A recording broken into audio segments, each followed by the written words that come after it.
homage to the light of which was born.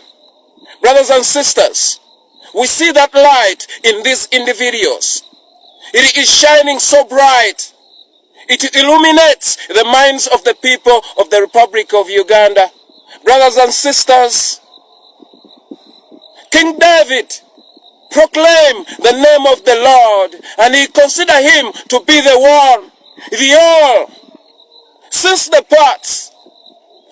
the all, God precedes the parts, and diversity is dependent on unity.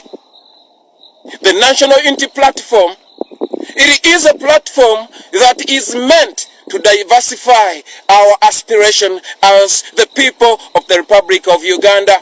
Brothers and sisters, let us continue disseminate the information of change. The light, it is within Uganda. It is operative within us, because the vision bearer of that very same light is in our midst. He is shepherding us to the streams of living waters. Brothers and sisters, fellow Ugandans, whatever you do, whatever you are thinking about, bear in mind that we are under captivity, and that the ministers who are administering that eternal light are contained there in National Unity Platform, led by His Excellency Robert Kyagulanyi Ssentamu. God is chosen one, Uganda's vision bearer of Uganda. He continues to torture Ugandans in his dungeons. Global citizens, this is real. It is taking place. Uganda is seeking for a helping hand from the international community. What we are looking for, what we are appealing on to you, it is to aim your cameras in Uganda. This is the year 2025, the year that we are to liberate ourselves. His Excellency Robert Kyagulanyi Ssentamu and his entire led administration, they have shed a light into our minds and emphasized that we should revive the notion of being the supreme when it comes to leadership. Thus, the Constitution states it candidly that power belongs to the people. By them coming to polish the dust which had been shrouded on our conscious minds, it meant exactly that we have to speak. Thus, I am speaking in the interest of the restoration of human dignity and the rule of law in the country I cherish, the country I love so dearly, that is Uganda. Mr. Museveni, we are not going to choose silence amidst your continued subjugation over the lovely people of Uganda. Uganda belongs to all of us, including your offspring, when we are done with you, because that is inevitable and irreversible. Mr. Museveni, what we are yearning to attain, and we are determined because we are resolved to restore humanity in Uganda. Mr. Museveni, you are not above the law. There is no sane Ugandan that will cower down because of your dictates. Fellow Ugandans, brothers in the northern Uganda, brothers in the eastern Uganda, brothers in the western Uganda, and most importantly, Buganda, that is undeniable. Buganda plays a very, very vital role in the stability of the politics of the Republic of Uganda. So, we see that Buganda has become a carrier of Museveni's evil dictates, of Museveni's evil plots against the people of the Republic of Uganda, namely a man known as Charles Peter Mayiga, Museveni's imposed man into the premiership of the kingdom.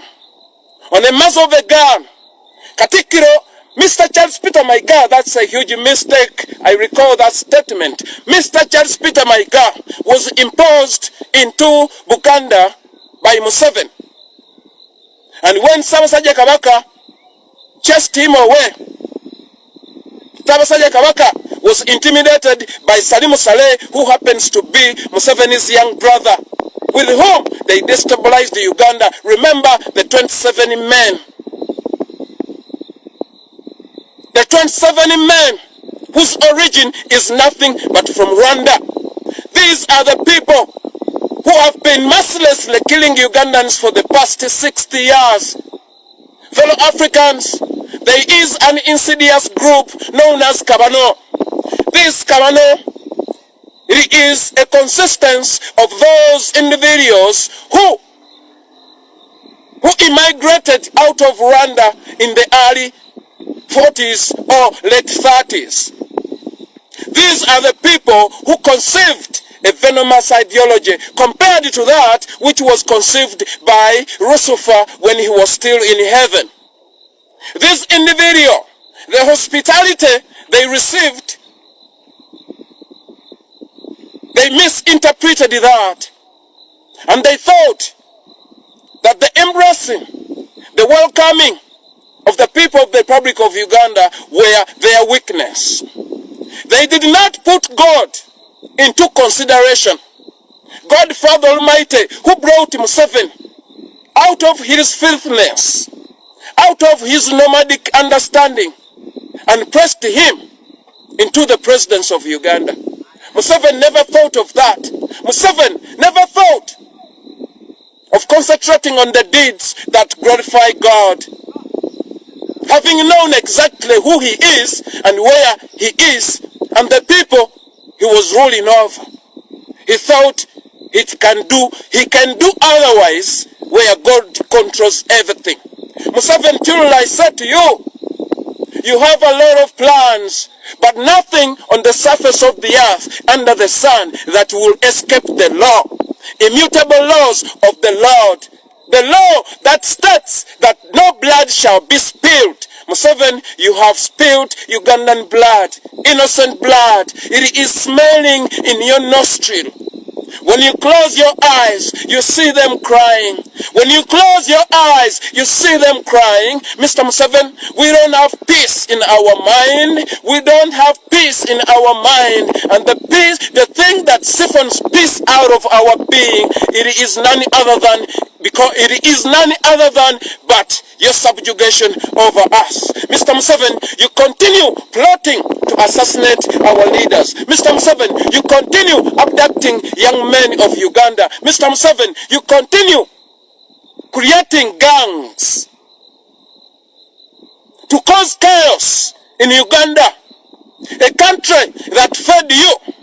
Museveni, a country that fed you, whose agricultural products you plundered as you pleased, whose livestock you slaughtered as you pleased,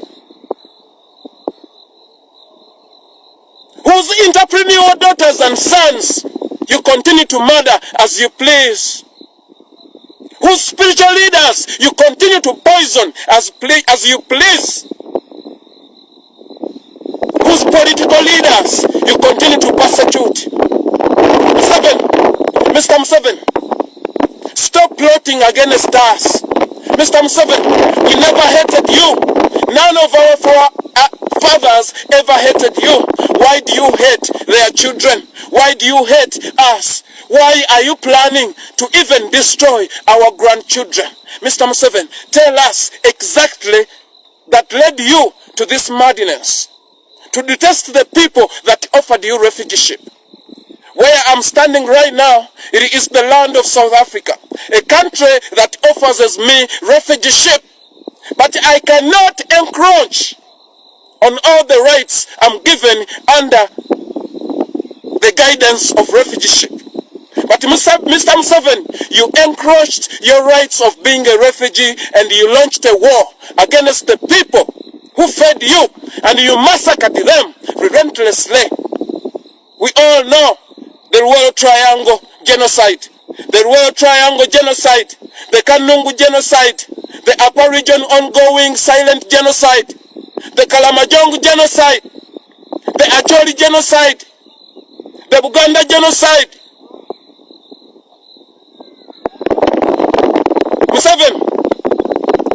Mr. Museveni, and all your sycophants, we tell you that you are to release all political prisoners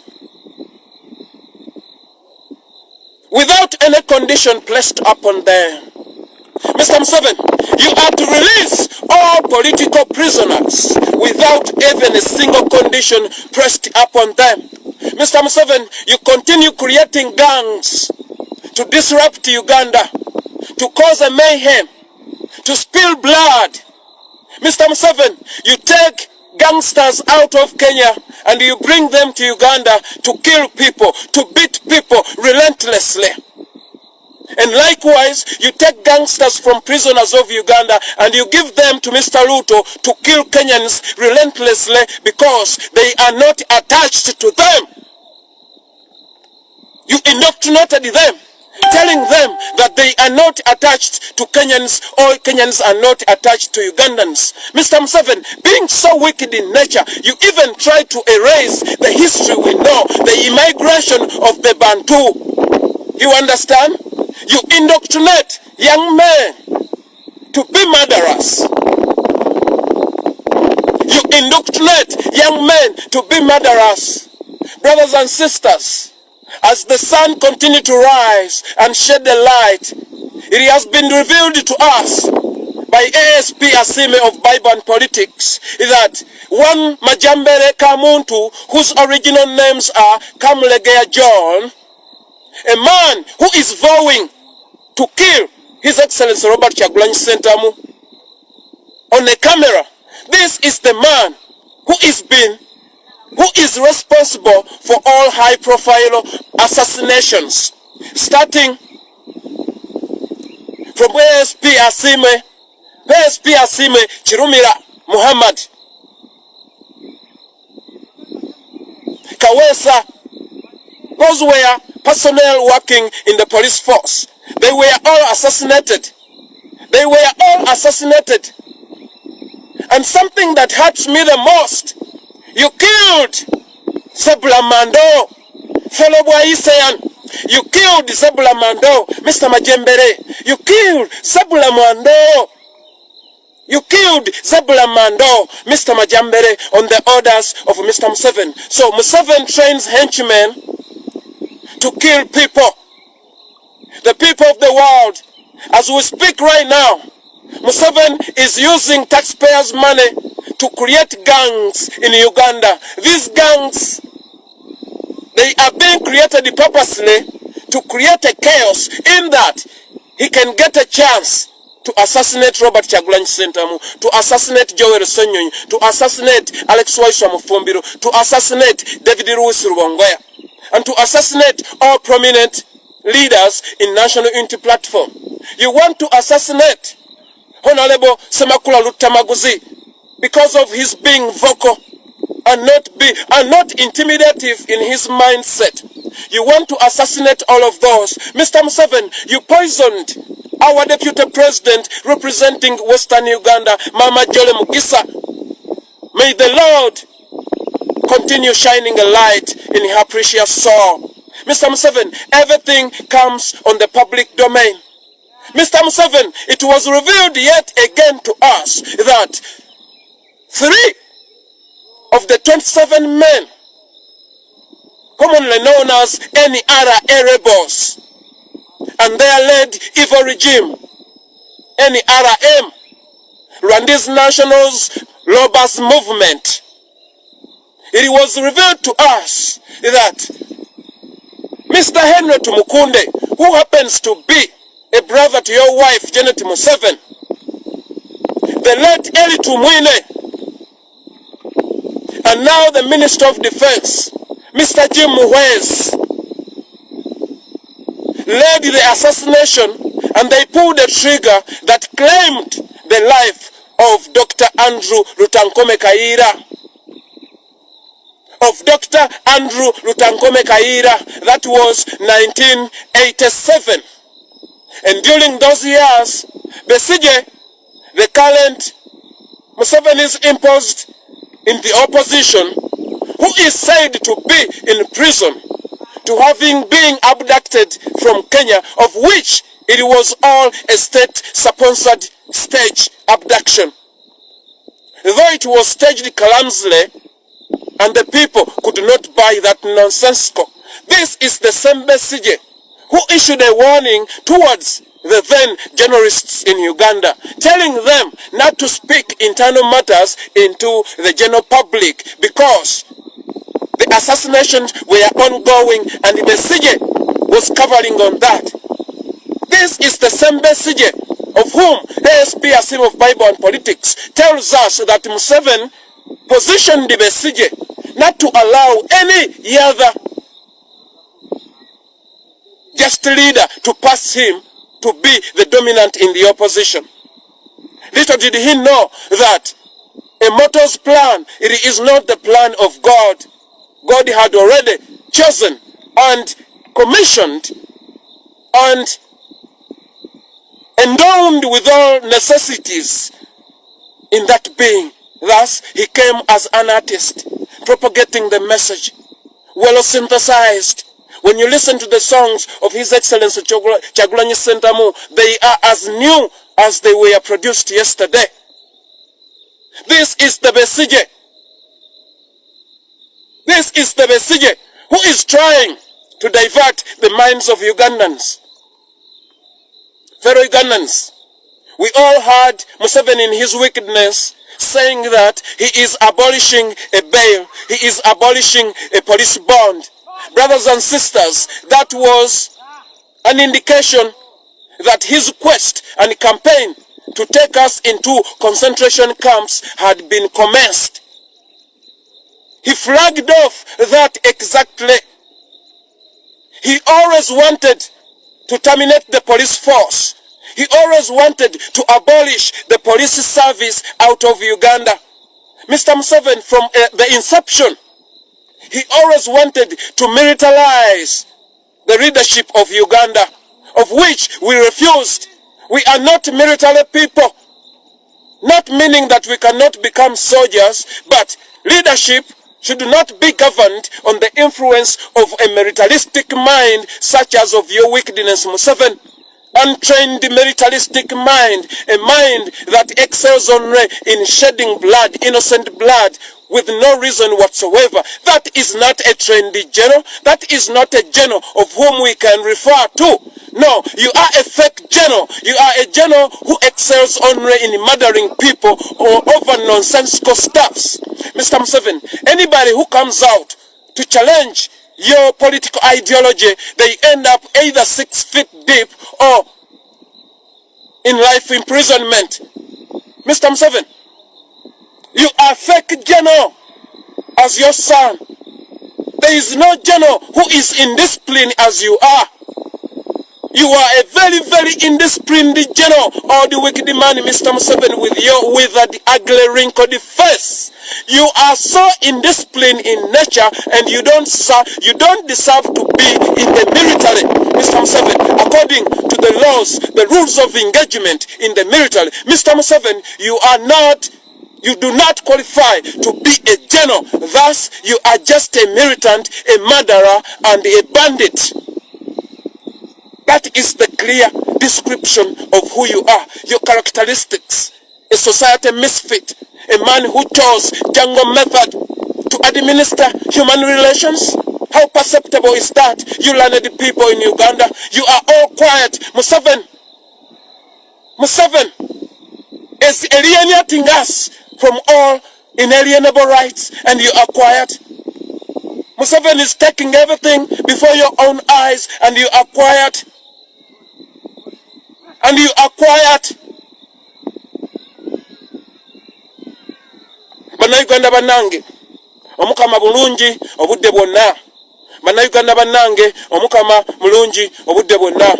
Olwaleero ennaku z'omwezi 5, omwezi ogw'olubereberye, giweredde ddala emyaka 10 oluvannyuma Mukama Katonda bwe yajjulula omwoyo gwa maama omuzadde anzaala n'agutera waggulu mu bwakatonda bwe. Era maama Nalongo Nalwoga nsaba Omukama akwongera ekitangaala ekitaggwaawo n'omwoyo gwo aguwe ekisa. Bannyinaze ne baganda bange, nyimiridde wano gye muli nga nsaba twejjukanye, nga nsaba twekubirize, nga nsaba twejjukanye twekubirize obuvunaanyizibwa bwe tulina nti nnyaffe Uganda obulungi bwalina okuba oba ebizibu byonna byalina okuba biri mu mikono gyaffe okugjawo oba okwongerako. Mwanyinaze ne muganda wange, ensonga eri emu ekyasinze obukulu nti giyise emyaka 4 nga tuggyibwako ekifu ku maaso n'ekibiina eky'ebyobukulembeze ekimanyiddwa nga National Unity Platform. Mwanyinaze ne muganda wange, bano Katonda ye yabaleeta. Museveni n'amalyolyo emige be bagezaako okusiga ekifaananyi ekibi nti tebalina bumanyirivu mu bukulembeze. Okwo kulimba kwotateekeddwa kukkiriza. Mwanyinaze ne muganda wange, mutabani wange ne muwala wange, teeka amaaso mu bwongo weegendereze, kubanga ku ntandikwa y'olutabaalo luno omukulembeze omulonde akutte ekitangala kya Uganda. Omu bw'ati Katonda gwe yateekako omukisa si mulala yenna, Kyagulanyi Ssentamu Robert. Yatugamba nti ebikolwa by'omukulembeze bimwawula ku mulabe w'abantu. Mwanyinaze ne muganda wange, toddamu kukkiriza bigambo byogerwa ku TV ne radio. Bantu bano Museveni yaziwamba, bonna baba bamaze okuweebwa ebyokwogera. Mwanyinaze ne muganda wange, ddayo weefumiitirize mu bikujjuko bya Ssekukkulu n'omwaka omujja. Obubaka bwonna obwafulumira masinzizo ga Mukama Katonda mu madiini gaffe ag'enjawulo, teri bubaka bwafuluma nga buvudde mu basajja abambala amagwanduula n'entalabuusi n'enkofiira endala. Teri bubaka bwavaayo nga busitula mutima gwa Uganda kubuuza abakulembeze abakiise b'ebitundu byabwe nti kiki ddala Museveni agenda mu maaso n'okuwamba bannayuganda bannaffe. Tetwafuna bubaka bwonna kuva ku wolotaali yonna, kuva mimbali ng'oggyeko Shekiti. Tetwafuna bubaka bulala bwonna busitula ndowooza za bannayuganda butya bwe balina okugaana okufugibwa. Ne bajjukiza abo ne bajjukiza abo be balonda. Tetwabalonda kutufuga, wabula twabalonda kututeeseza mu butya bwe tulina okukulemberwa. Mwanyinaze ne muganda wange, ekyo kitukwatako. Mwanyinaze ne muganda wange, abantu bano be twasindika mu palamenti bakwatagana ne Museveni. Teri kiteeso Museveni kyaleeta ne bwe kiba kibi nga kyenkanawa kitayitawo, kyonna bakiyisaawo olw'ensonga nti Museveni yabamanyiza enguzi. Enguzi nereeta ekikyamu. Teri kitongole kya gavumenti kikola, teri kitongole kya gavumenti kikyakola kati. Mwanyinaze ne muganda wange, bazza batusomesa nti abasajja bano ku biwandiiko byabwe be baakola beteekateeka otufuga emyaka 10 n'okusingawo. Bazzukulu baabwe abannakasatu batufuge n'okusingawo. Kyokka ekisinga okuluma nze oba oliawo naye munnayuganda munnange nti bano abatufuga baali banoonyi ba bubudamu abaaweebwa obubudamu, abaaweebwa lumonde, abaaweebwa ow'okusula, abaasomesebwa, abaafuna scholarship okuva mu Buganda Kingdom. Tewali kingdom ndala alyegaba scholarship okujjako ne Bunyolo oba oliawo ne Busoga mu Uganda. Bano abasajja abannalwanda bonna basomera ku ssente za gavumenti za obwakabaka obwo obwali bugundidde, obwali obugundiivu mu Uganda ebiseera ebyo nga tennafuuka Uganda. Okitegeera Mwanyinaze ne muganda wange, bano be basajja be bamu abajjawo ebyo byonna ebyabayamba okufuna ekitangaala byonna ne babijjawo. Muganda wange, balina ebiboozi bye bavuga nti gundi yasomera ku ssente za gundi, gundi yasomera ku ssente za gundi. Mwanyinaze ne muganda wange, Museveni talina ssente. Tewabaayo omuntu yenna agamba nti gundi alya ssente za Museveni. Nedda, ezo ssente zo parliamenti ngeziwadde Museveni mu bukyamu. Parliament ekwata ssente zo neziwa Museveni mu bukyamu. Kati Museveni abantu bakozesa ne bajja bakulimbe nti gundi ne gundi bakolera Museveni yadde bali mu kibiina kya National Unity Platform. Ssente ezo parliament mu bubba ne mu buli bw'enguzi baziwa Museveni mu kintu kye baatuuma mu supplementary budget. Mwanyiraze ne muganda wange abantu bana bali mu parliament bakkiriza batya Uganda okufugwa emyaka 5 nga teyina banka governor. Mwanyiraze ne muganda wange abantu bano betwasindika mu parliament bonna bayivu abasinga bagamba bawolereza oba bannamateeka. Munnamateeka ki asobola okukkiriza budget ereeteddwa olukiiko olufuzi olukulemberwa na Kyemalira Museveni Omunyarwanda n'alukkiriza nti luteesebweko ng'akimanyi bulungi nti banka erina okuwa ssente ezo tewali akulembera banka eyo. Omuntu oyo aba yayiga oba aba yasoma busomi n'atayiga byamusomesebwa. Mwanyiraze ne muganda wange munnabyamakolero ki oba munnabyabusuubuzi ki ayinza okugamba nti enkonomi y'ensi esobola okuba ng'etambula nga history akulaga nti Museveni azze assa bannamakuliro, nti Museveni azze atta buli muntu alina obwongo obuvumbula ekintu, nti Museveni asse atta bakakensa bonna abagezaako okuzuula amalagala, nti Museveni azze atta abasawo bonna ababa bayitimuse nga bakugu, si ba bisolo si ba bantu. Mwanyiraze ne muganda wange tuyinza kufuna tutya emirembe nga Museveni atwala buli kintu? Bano abasajja abatudde mu parliament abasirise abawa Museveni buli buyinza okutta abantu nga bwayagala, abawa Museveni buli buyinza okugyawo bail, abawa Museveni buli buyinza okugyawo police bond. Bebano abakulembeze betwomulugunyako.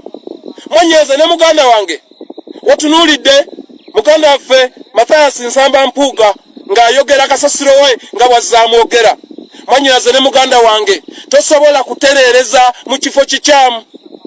Alhazi Uchenyi Sanjo yatujjukiza nti Museveni mwonoonefu, tasobola kutereera.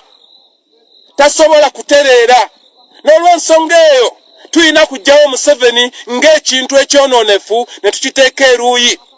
Mwanyiraze ne muganda wange Museveni okugyawo bond n'okugyawo bail ebyo bitegeeza nti atutwala mu kye bayita concentration camp. Mwanyiraze ne muganda wange omuntu yenna abadde agoberera ebyafaayo alina okuba yawulira ku kigambo kye bayita concentration camp. Kyatera nnyo okukola mu Sematalo owookubiri. Omwami Hitler Adolf bwe yakwata abantu b'olulyo lwa Isirayiri n'abaggalira abantu obukadde 6 ne bafa mu kye bayita concentration camp. Olwaleero Museveni kyakola kyekyo. Kyolaba enjegeya gw'ekiteesi, solaba ensozi ezibumbuluka. Muganda wange ensozi ezo tezirina history wa kubumbuluka ng'ali mu myaka 5 emabega. Zitandise okubumbuluka, history y'okubumbuluka w'ensozi zino ali mu myaka 2 oba 15.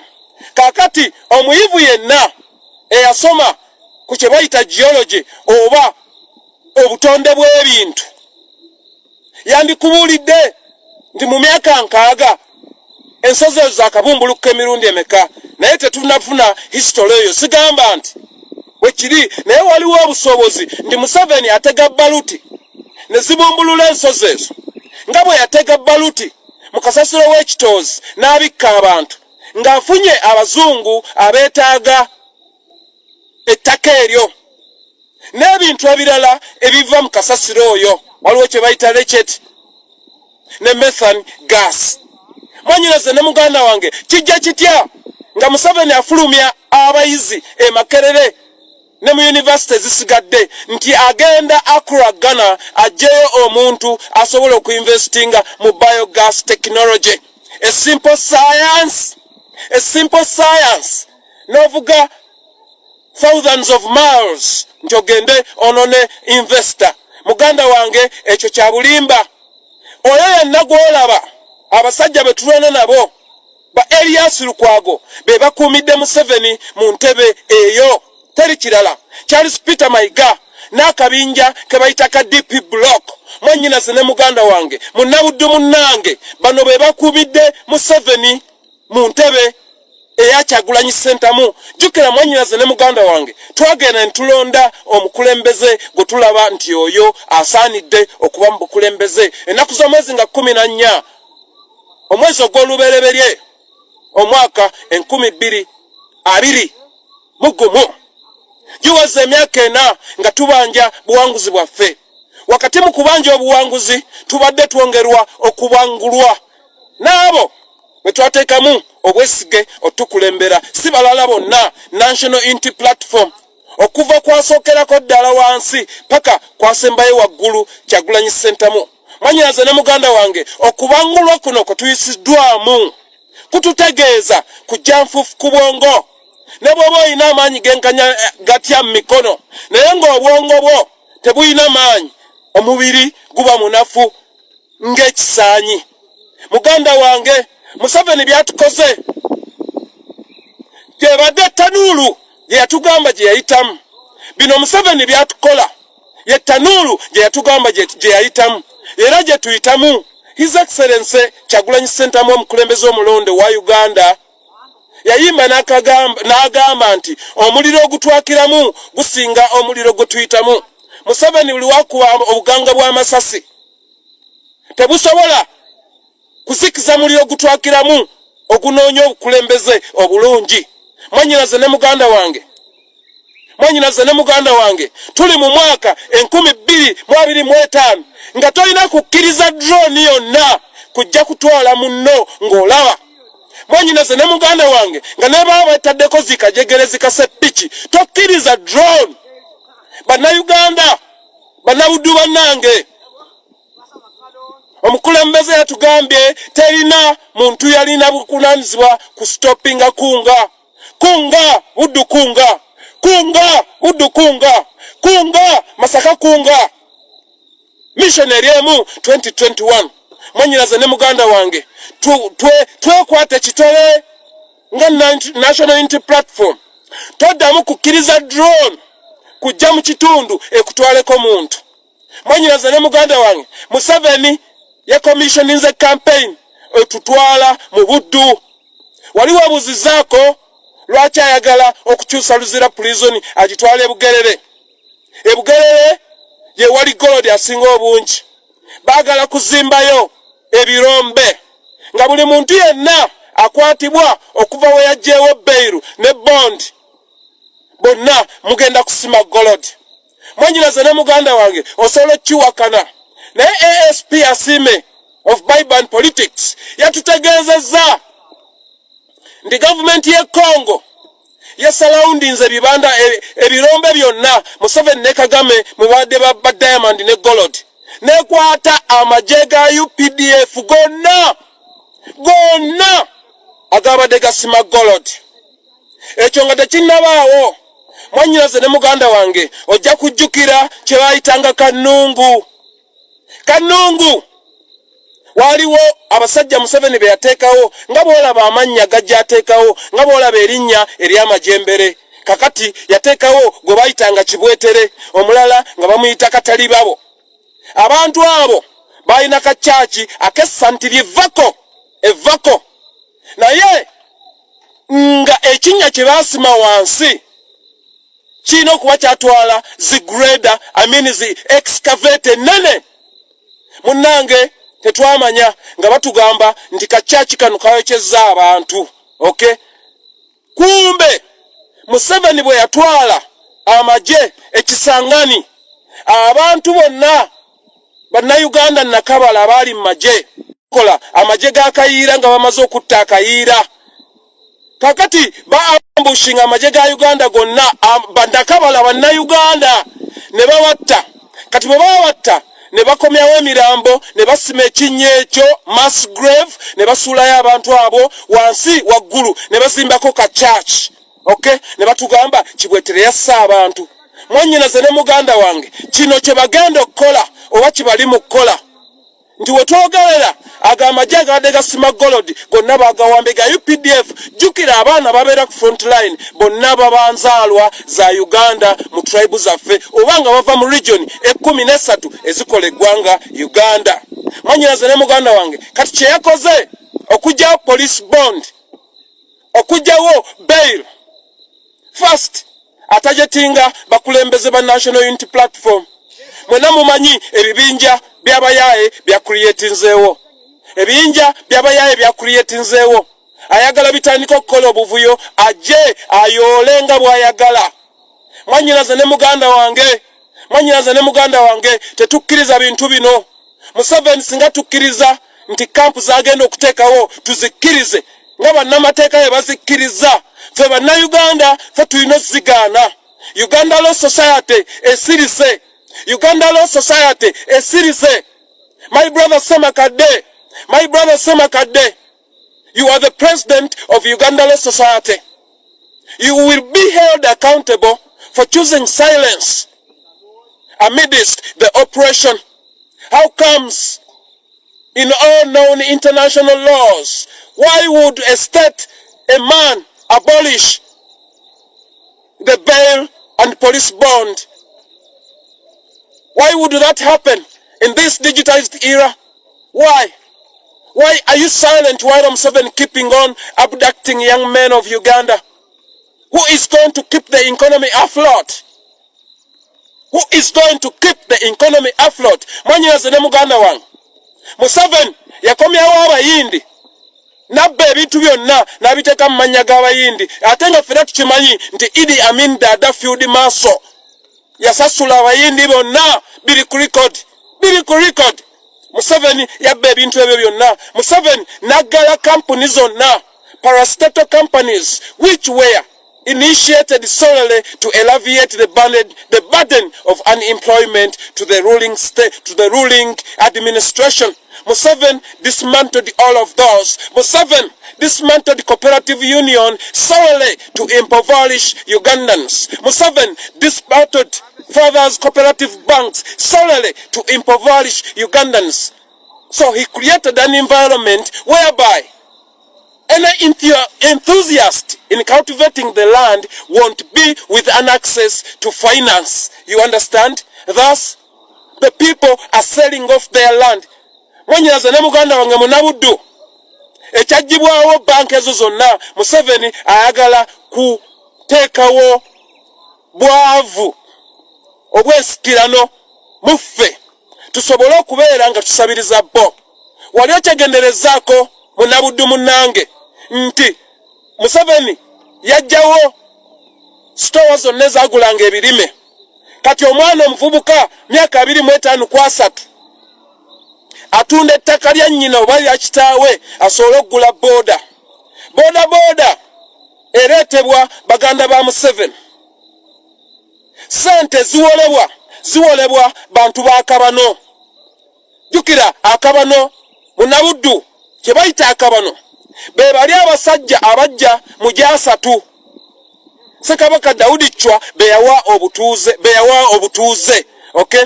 Kati abo bayina ekigendererwa ekiwamba Uganda ne bakola gurupu ngekulemberwa Museveni nsubira bwayambibwako ne Julius Kambalage Nyerere kubanga oyo yali kabonango n'obwakabaka bwa Buganda. Munnaye Akabano ne kakula bwe katyo ne kagundiira. Kati Akabano ke kasportinga mugagga ki? Wegendereze Munabuddu. Abasajja bonna abalina ssente, abasajja abalimi abaali abagundiivu bonna bafu. Sinsonga amini sirwa kuba nti balina weak immune system. No, Museveni yabakubanga obutwa obuyina kanso ow'omutawaana nga tetumanyi.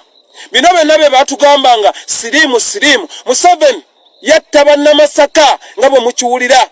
Jo twafunye fresh information okuva owa ASP Asimwe ekulaga nti secondary school awo Museveni we yafumitira abantu sirimu ne Kiza Dr. Kiza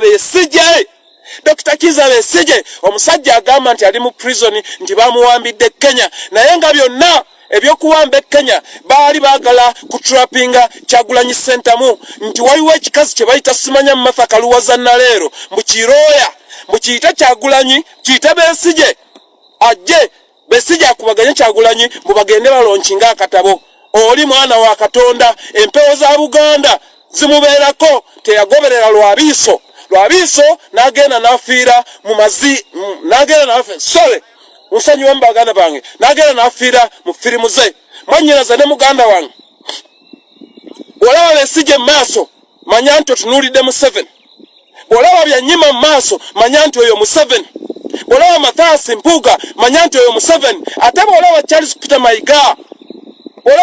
Peter Mayiga manya nti oyo butwa bwa Museveni buli obuli lethal mwanyinaze ne muganda wange bano abasajja tulina batunula mu byenyi kuba befudde abaakala ebyenyi mwanyinaze ne muganda wange bw'oba ndabyeyo ng'omanyi nga nyina ensobi gye nkoze mu kwogera saagala okapitalizinga ku nsobi yange wabula kapitalizinga ku nsonga ezikyankalanya obwongo bwange ne ntuuka n'okukola ensobi mu kwogera ensobi ezimu tuzikola mu bugenderevu mwanyinaze ne muganda wange mutabani wange ne muwala wange Buddu tokwatibwa nsonyi nti kitaawo yavumye omuntu nedda bw'otunuulira ku nzita Museveni gy'atuttamu nange abaavumye omuntu omulundi gumu mu bigambo 10 bye mba njogedde muganda wange tosobola kutugeraageranya sigamba nti oteekeddwa okuvuma naye olumu tuyitira nga bw'olaba omusajja eyatrainingibwa n'aweebwa ebiragiro bwe yasusa mundu n'akuba omwana avuga kaloole ebbuleti mu mutwe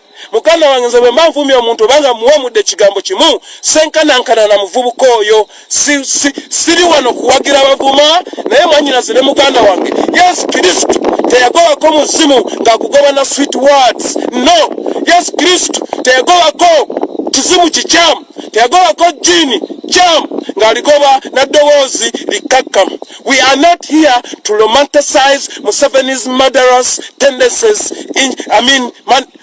ebyeragirwa mu banyaffe ne baganda baffe mwanyiraze ne muganda wange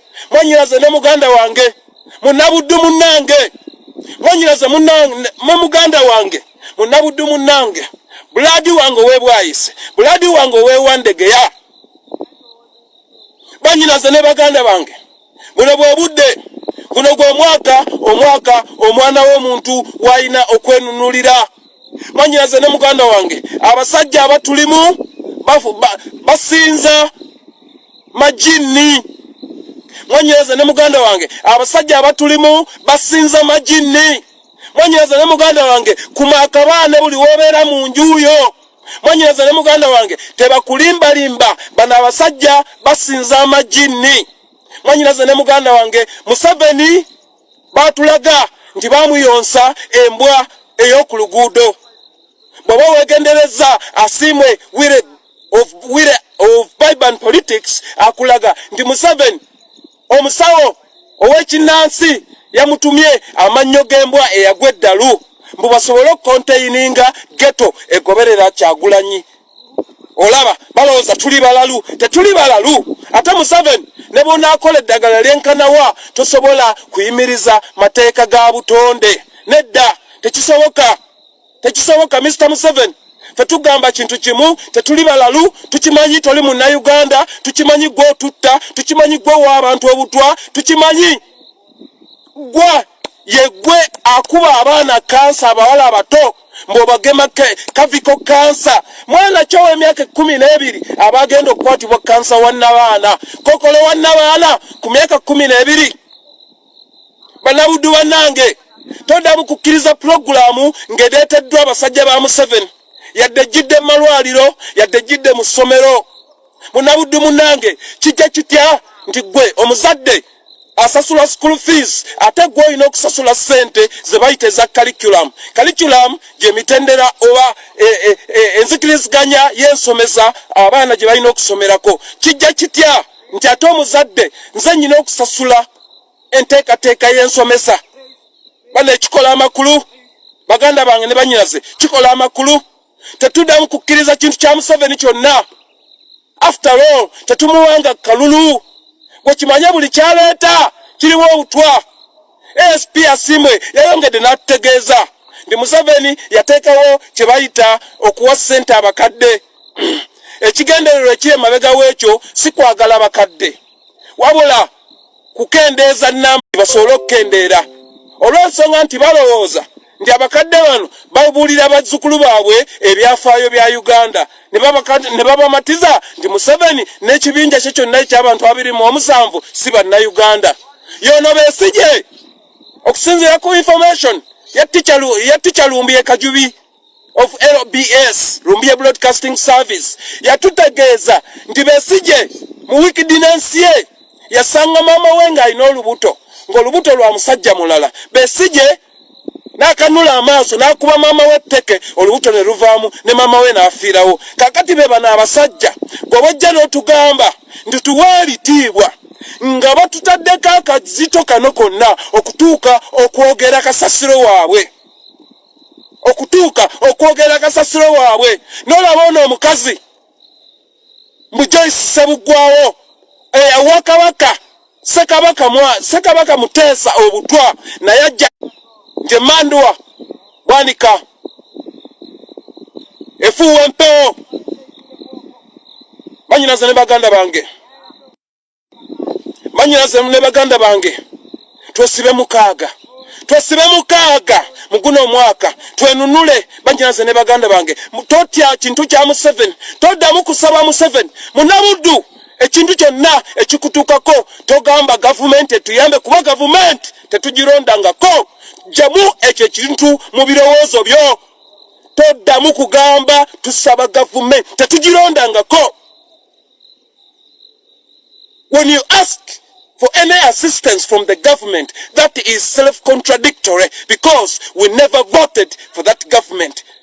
Our responsibility is one, to take it out of our political institutions. That is what we willed for. Schopenhauer stated that, a philosopher, that the brain is the will to know. So we willed to know why we are being subjugated, why are we lagging behind in every given aspect, right? So then, the 27 men are fully responsible for all the atrocities that are ongoing in Uganda. May the Lord guide us in all that we do. May the Lord strengthen our mind, spirit, body and soul in unison as we continue to confront Dictator Museveni. We are to free ourselves, Mr. Museveni. You are a refugee. You are a refugee who has never been persecuted. In our records, there is nowhere it's shown that you have ever been persecuted. Omukama tukulembere bana Uganda bannange. Temutya tetugwamu ssuubi. Waba tunulira gye tuvudde. Kyagulanyi wayatanajja. Ne tunulira we tuli.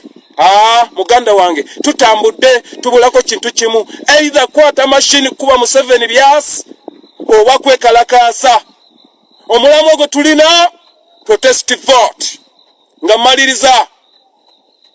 Our leadership in Diaspora, we are appealing on to you that the year of a real battle started. We are appealing on to you in a demanding mode, a well-coordinated demonstration program that will send a sounding and reverberating message to Dictator Museveni. Our intention is one. To sieve out all of those who are being infiltrated by Musevenism under the guise of Charles Peter Maiga, under the guise of Mathias Mpuuga, under the guise now critical information indicates that Mukasambide was given an assignment on orders of Yoweri Museveni to use Rwanda's taxpayers' money or Uganda's taxpayers' money to facilitate or to infiltrate all diaspora leadership, to be quelled down, to pacify the people, and we should not engage into demonstration. So, our calling upon real action and reactivation of our activities as diasporians, it is based on that threat, of which we suspect that some of you are already being compromised. But we tell you what, you cannot overpower us. Even if you are equipped, even if you are well loaded wallet-wise, nigger, you cannot stop our desire for demonstration, because that is our part. By demonstrating, we are appealing on to the international community to aim their camera to Uganda, because we are going back this year to remove Museveni. We cannot go back there without the international eye on us. Brothers and sisters, diaspora leaders, heed on our message. Resume demonstration activities. By the grace of the Most High, let His light guide you in this one.